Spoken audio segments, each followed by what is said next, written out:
Today we got Gaara versus Haku, who actually wins. Now this is something that I've seen. Um, like we know Haku obviously is at least we can say at least tuning level, and Gaara was ahead of everybody. In his class. During the Forest of Death arc. So yeah, and people would even say that Gaara was tuning level or even Jonin level. And this has always been a debate, so we're gonna react to it. If you're new here, sub up, like the video, and let's get into it. Both Gaara and Haku are young geniuses, yet have very different styles of battle, with the two being noted to be amongst the most interesting battles posed by fans after Konoha Crush's conclusion in the manga, being voted alongside other battles said to decide the greatest clan in Konoha, or shake the heavens with the most dramatic battle in history, the two's narrative implications being always so similar. So how would they actually do if they were to fight? Shooting for 20k, so subscribe, let's go. Created as a weapon to be toyed with by his father, the Kazekage, Gaara hates the world and lives only to kill, as said by Fanbook 1, which he even goes on to state that his abilities surpass most Chunin and Jonin. He is extremely dangerous. His iniquity can These Jonin, right? I didn't even know that it was Jonin, but these Shinobi, let's just say, I think he said Jonin. These Shinobi, if they were Jonin, they wouldn't be in the tuning exams. Anyway. These Shinobi was against Gaara, Kankuro, and Tamari, right?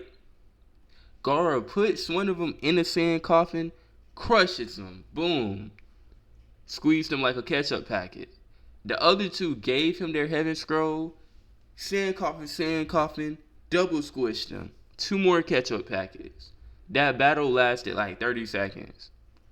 Like, obviously, because they was talking, it lasted longer, but if you actually do the math, watch it and do the math, that battle probably lasted 30 seconds. So yeah, Gaara was not one of them ones to play with. And then Kankuro was getting on his nerves. He said, "You keep getting on my nerves, you're next, okay? So leave me alone, and I don't look at you like a big brother, so stop telling me what to do." equal to that of Kabuto's Otogakure squad as listed in the aforementioned book. You see, while many people operate under the preconceived notion that Gaara has to be below Chunin or even Jonin level due to his need for participating in such an exam, this just isn't true. With Kakashi's special mission report, we're noting how Gaara would occasionally display incredible amounts of chakra, yet the extent to his powers are believed to be unknown. Something Databook 1 furthers by noting such as a reason for why he is so frightening, as Gaara becoming the ultimate weapon for Konoha's destruction wouldn't just result in the collapse of Konoha, but so And Sasuke gave him trouble, but outside of that, nobody stood a chance. And how are they relative? I think, but Haku doesn't have a rank. I think he's a Genin at most at least because he has a headband, but he probably is Jonin level. Like if he was in the Leaf Village and let's say he wasn't an assassin, he just was a ninja, he probably would have been a Jonin. they're absolutely monstrous peak levels of power. And well, to put it plainly, it simply requires an explanation of how characters in Naruto perceive and categorize the ultimacy of whatever they are talking about. For example, when characters discuss speed in the series, we know they denote their absolute peak speed by means of any amp rather than their raw combat speed, as the Fourth Right Kage actually hails himself as the fastest shinobi alive due to his body flicker, despite having been nearly killed by Sasuke's Inton, taking it up a notch for users of thunder of godlike proportional beyond the speed through it. Similarly to Isami, also considered to be Is Gento really that fast without using Flying Thunder God? Because if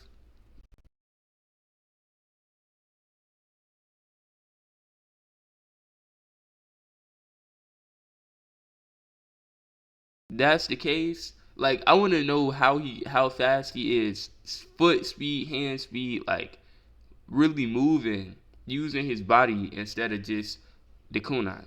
Same thing with Obito. He uses Kamui, but like, is he really that fast? Like obviously he's fast, and obviously Minato is fast, but are they really still the fastest without their techniques?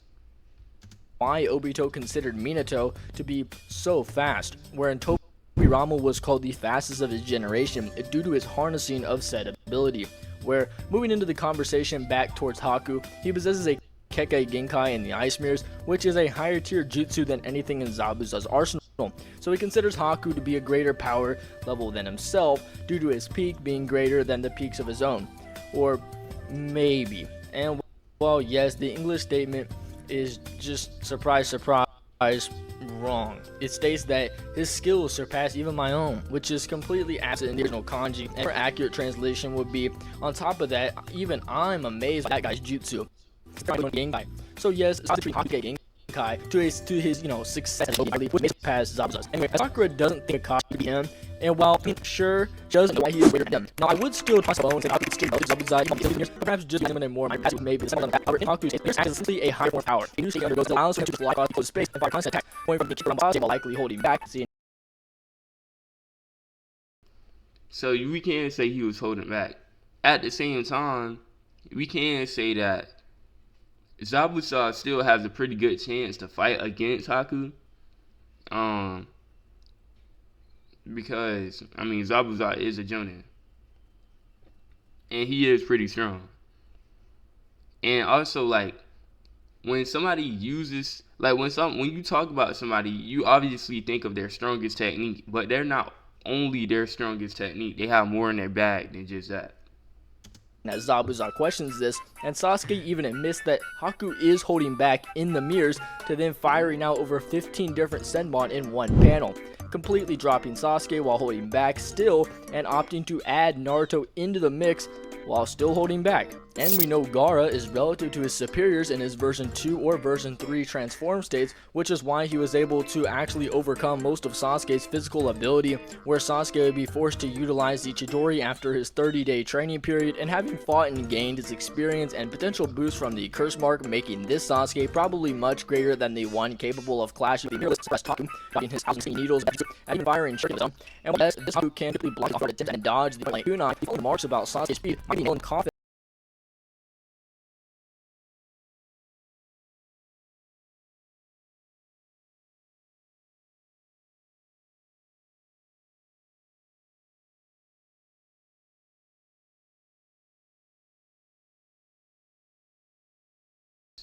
And I know the show showed it, made it seem like it was impossible to break out of. What's it called? But if Gaara is in One Tail's Tail B state, you think Ice Mirrors can really hold back a Tail Beast? Come on, dude. So yeah, if I had to give a prediction, 5 minutes and 46 seconds into the video, I would say Gaara wins. If he used the Tail B state, and even without it, he has the sand, and he could shoot like sand daggers at Haku, and he could protect himself. So the attacks would have to be so fast that Gaara wouldn't be able to protect himself, and then I could see him losing. But straight up catching them on top of the arguments mentioned prior, allowing for me to just be comfortable in asserting that Haku should certainly be above the earlier Sasuke fighting variation of Gaara, who doesn't really scale above Sasuke physically and was getting kicked around and bloodied up. And while sure, I would admit that Haku can't sustain these mirrors for very long, Gaara also probably can't sustain his constant Senbon gashes all over his body, especially if we are to assert that Haku is trying to kill Gaara. And in that case, those higher somehow move faster than the sand like Gaara did, and he can hit Gaara like physically, basically hit Gaara without his sand being able to defend him. Gaara is gonna lose. Like, if Haku can, but I don't think Haku is faster than Lee. That might be a debate we can have, but would y'all say Haku's stronger than Lee? Probably, but I don't know if I would say he's faster than Lee. So yeah, Gaara isn't a good taijutsu user. He only gets better at that later in the show. what's it called? And he depends heavily on his sand. If you can outmove the sand, then you can hit him. But what if Gaara controls the sand, wraps you up, sand coffin, boom, you're a ketchup packet. So like, you know what I'm saying? If yeah, so if yeah, basically. And if Haku is trying to kill him, then our only link we have to truly really connect the two is that Gaara is inferior to a stronger Sasuke and is relative to said Sasuke in his higher forms, and Haku is relative to a weaker Sasuke and massively above him to the point where he could kill him instantly when using his higher forms. So it really comes down to if you think the training underwent by Sasuke is enough to bridge the difference between Sasuke and Haku. If you say yes, then Gaara should have some physical advantage for sure. If not, then Haku should have the physical advantage. So our best bet is just to kind of suggest the two are relative, though an example. And after that, then enters those forms after needing to be carried by the same through the force. Whereas getting absolutely blundered by Rocky, no higher form whatsoever. Because Gaara likely would use something he doesn't respect. Gaara respects loneliness. You true power. And while Haku's a prodigy, he is cold and calculated. He's not like either Sasuke, Gaara. I forgot.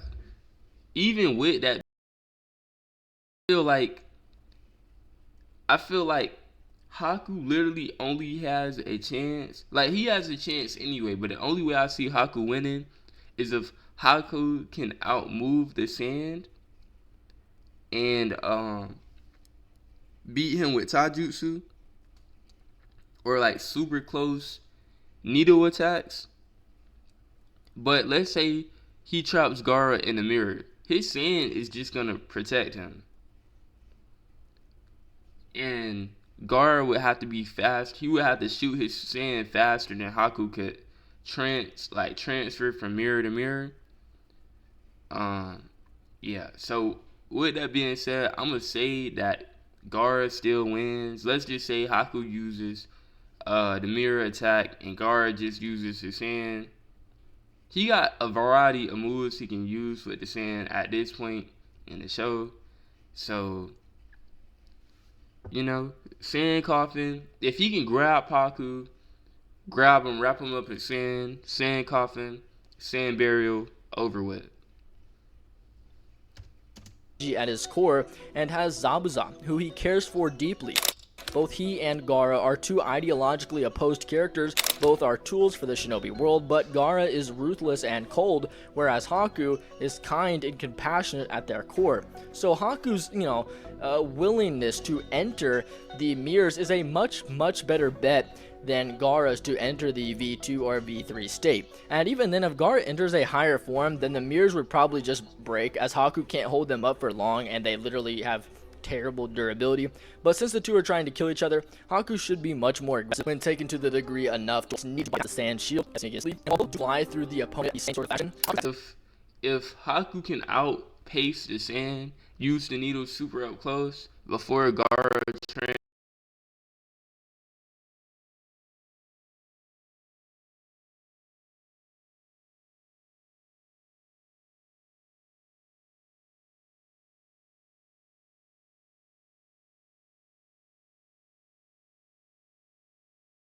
transforms, then Haku wins. But I don't think that the needles are so strong they can break his sand shield, and yeah, so I kind of have Gaara winning because of that. Whatsoever, and it's more that the victory would go to Haku if he were to start the fight off perfectly. If not, then Gaara would win. So personally, just going off proclivity to engage those higher forms, I may posit that Haku could win like 5.5, maybe 6 out of 10 times, whereas Gaara would win the rest. If you are to suggest that Gaara would act slightly more effectively, then it's probably cooked and he should win this match 6, maybe 7 out of 10 times.